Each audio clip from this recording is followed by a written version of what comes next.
नमस्कार, मी अमित काळे न्यूज डंकामध्ये आपलं मनापासून स्वागत करतो। मित्रांनो, या व्हिडिओच्या माध्यमातून देशभरात घडलेल्या काही महत्त्वाच्या घडामोडींचा आढावा आपण घेत असतो।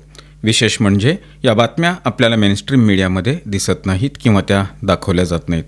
अशा बातम्यांचा परामर्श या व्हिडिओच्या माध्यमातून घेण्यात येतो। आपण नेहमी बघतो की मेनस्ट्रीम मीडियामध्ये एखादी बातमी दाखवली जाते आणि त्याच बातमीचं दळण दिवसभर दळलं जातं। त्यामुळे देशभरात आणि देशाबाहेर घडणाऱ्या अनेक बातम्या दुर्लक्षित होतात, त्याकडे लक्षच जात नाही किंवा जाणून बुजून त्या दुर्लक्षित केल्या जातात। न्यूज डंका अशा बातम्या, विशेष घडामोडी, बातमी मागची बातमी सांगणारा हा उपक्रम घेऊन येत आहे। उत्तर प्रदेशात आता जातीवर आधारित रॅली, गाड्यांवर जातीसूचक शब्द किंवा FIR मध्ये जातीचा उल्लेख होणार नाहीये। इलाहाबाद उच्च न्यायालयाच्या आदेशाचं पालन करत योगी सरकारनं सार्वजनिक ठिकाणी जातीसूचक शब्दांच्या वापरावर बंदी घातली आहे।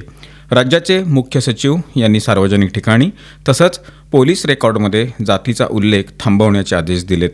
राज्यात जातीय भेदभाव दूर करण्याच्या दृष्टीनं हे एक महत्त्वाचं पाऊल मानलं जात आहे। आता पोलीस FIR, चार्जशीट किंवा इतर दस्तऐवजामध्ये जात लिहिता येणार नाही। केवळ आरोपीच्या आईवडिलांचं नाव हे लिहिलं जाणार आहे। आधी आईचं नाव लिहिणं बंधनकारक नव्हतं, ते आता होणार आहे। जातीवर आधारित रॅलींवर पूर्ण बंदी घालण्यात आली आहे। सोशल मीडियावर किंवा इंटरनेटवर जातीय द्वेष पसरवणारे कंटेंट किंवा जाती विशेषाचे महिमामंडन करणारे मजकूर, व्हिडिओ आता रोखले जातील। असं करणाऱ्यांवर IT कायद्यानुसार कारवाई होणार आहे। मात्र SC/ST कायद्याअंतर्गत येणाऱ्या प्रकरणांना या नियमातून सूट असणार आहे।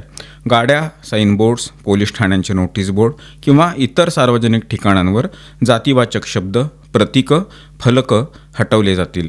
यासाठी मोटर वाहन नियमात देखील बदल केला जाणार आहे।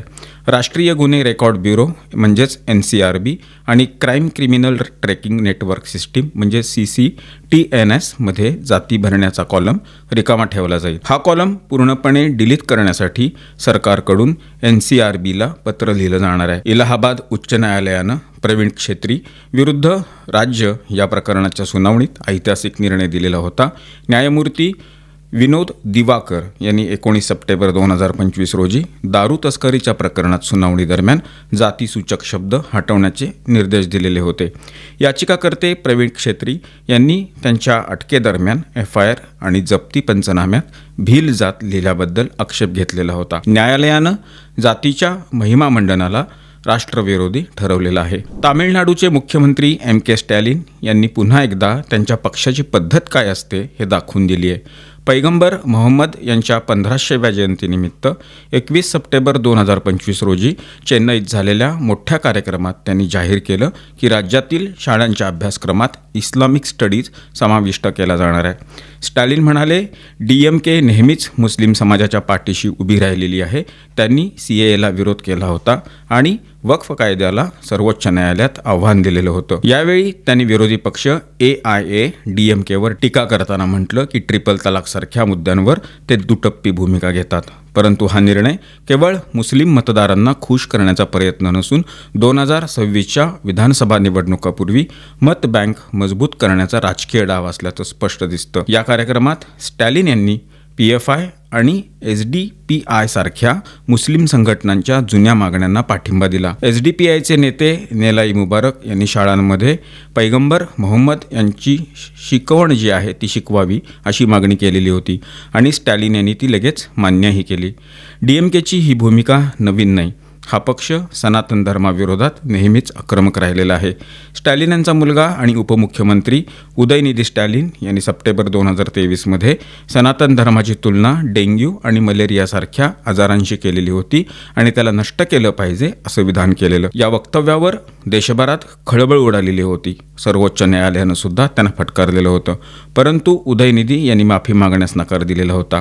यावर भाजप नेते नारायण तिरुपती यांनी टीका करत म्हटलं की DMK हा सांप्रदायिक पक्ष आहे जो नेहमी मुस्लिम मतांसाठी काहीही करतो। AIADMKनेही स्टॅलिन यांच्यावर दुटप्पी धोरणाचा आरोप केलेला आहे, तर DMK म्हणते की सर्व धर्म समभावाना आम्ही आदर करतो, पण वस्तुस्थिती अशी आहे त्यांनीच सनातन धर्माला मलेरियाशी जोडलेलं होतं। देशातील अनेक मोठ्या औद्योगिक कंपन्यांनी अलीकडेच कलकत्ता उच्च न्यायालयाचं दार ठोठावलेलं आहे। त्याचं कारण असं आहे की पश्चिम बंगाल सरकारचा वादग्रस्त निर्णय, ज्यामध्ये 1993 पासून आजवर दिलेल्या सर्व औद्योगिक प्रोत्साहन योजना रद्द करण्यात आल्या आहेत।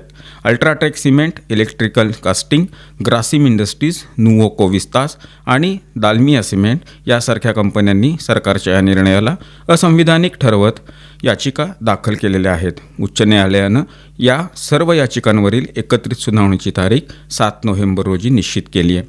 मार्च 2025 मध्ये ममता बॅनर्जी सरकारनं पश्चिम बंगाल अनुदान आणि प्रोत्साहनाचे स्वरूप आणि दायित्व रद्द अधिनियम 2025 पारित केलेला होता। एप्रिल 2025 मध्ये त्याची अधिसूचना जारी झाली। या कायद्यानुसार 1993 पासून आजवर लागू असलेल्या सर्व औद्योगिक धोरणातील सवलती मागे घेण्यात आलेल्या आहेत। जमीन अनुदान, कर सवलत, वीज, व्याजावर सूट आदी सुविधा त्यामध्ये होत्या। सरकारचं म्हणणं आहे की आता हे पैसे आर्थिक व सामाजिकदृष्ट्या मागास आणि वंचित वर्गावर खर्च करणं आवश्यक आहे। इलेक्ट्रोस्टील कास्टिंगनं आपल्या याचिकेत या कायद्याला अधिकारबाहेर आणि असंवैधानिक असं घोषित करण्याची मागणी केली। उद्योग विभागातील अधिकाऱ्यांनी मान्य केलं की या निर्णयानंतर अनेक कंपन्या नफ्यात काम करू शकत नाहीत। मात्र सरकारचं स्पष्टीकरण एवढंच आहे की नवीन औद्योगिक धोरण तयार होत आहे, हा वाद नवा नाही। पश्चिम बंगालचा इतिहास सांगतो की इथले उद्योग नेहमी राजकारणाच्या दृष्टीनं बळी पडलेले आहेत। डाव्यांच्या काळात कामगार संघटनांचा अतिरेक आणि भांडवल विरोधी धोरणांमुळे मोठे उद्योग राज्याबाहेर गेले। ममता बॅनर्जींची तृणमूल काँग्रेसही सत्तेत सिंगूर आणि नंदीग्राम आंदोलनांच्या जोरावर आलेली आहे, जिथं शेतकऱ्यांच्या जमिनीवर कारखाने उभारण्यास विरोध केलेला होता। जम्मू काश्मीरच्या प्रसिद्ध डल सरोवरात अलीकडे एक क्षेपणास्त्राचा अवशेष सापडलेला आहे। हा अवशेष सरोवर स्वच्छतेदरम्यान आढळला। सांगितलं जातंय की हा तुकडा मे महिन्यात झालेल्या ऑपरेशन सिंदूर दरम्यान डागण्यात आलेल्या पाकिस्तानच्या एका क्षेपणास्त्राचा भाग आहे। 10 मे 2025 रोजी श्रीनगरमध्ये जोरदार स्फोटाचे आवाज ऐकू आलेले होते। लोकांनी पाहिलेलं होतं की डल सरोवरात एक क्षेपणास्त्रासारखी वस्तू कोसळल्यानंतर सरोवराच्या पृष्ठभागावरून धूर येत होता। त्यानंतर सुरक्षा दलांनी परिसराला वेढा घालून मलबा बाहेर काढण्याचं काम सुरू केलेलं होतं। त्याच दिवशी श्रीनगरच्या बाहेरील लासजान परिसरातून एक संशयास्पद वस्तू सापडलेली होती। तसंच श्रीनगरमध्ये अनेक स्फोट झालेले होते। आता डल सरोवराच्या नियमित स्वच्छतेदरम्यान कर्मचाऱ्यांना हा एक शेलचा तुकडा मिळालेला आहे, जो त्यांनी तपासासाठी पोलिसांकडे सुपूर्द केला आहे। हा तुकडा फतेह-1 क्षेपणास्त्राचा असल्याचं सांगितलं जात आहे। लक्षात घेण्यासारखं म्हणजे ऑपरेशन सिंदूर हे पहलगाम दहशतवादी हल्ल्यानंतर भारतानं पाकिस्तानमध्ये असलेल्या दहशतवाद्यांविरुद्ध सुरू केलेलं होतं। डल सरोवरातून मिळालेला अवशेष त्याच युद्धात नष्ट झालेल्या पाकिस्तानी क्षेपणास्त्राचा भाग असल्याचं म्हटलं जातंय। सुरक्षा यंत्रणा याकडे गांभीर्यानं पाहत असून सध्या त्याची चौकशी सुरू आहे। मित्रांनो, या व्हिडिओच्या माध्यमातून मांडण्यात आलेले विषय आपल्याला कसे वाटले याबद्दलची आपली प्रतिक्रिया कमेंट बॉक्समध्ये नोंदवून जरूर कळवा। व्हिडिओ आवडला असल्यास तो लाईक करा, जास्तीत जास्त लोकांच्यापर्यंत शेअर करा आणि आमचं चॅनल आठवणीनं सबस्क्राईब करायला विसरू नका। धन्यवाद आणि नमस्कार।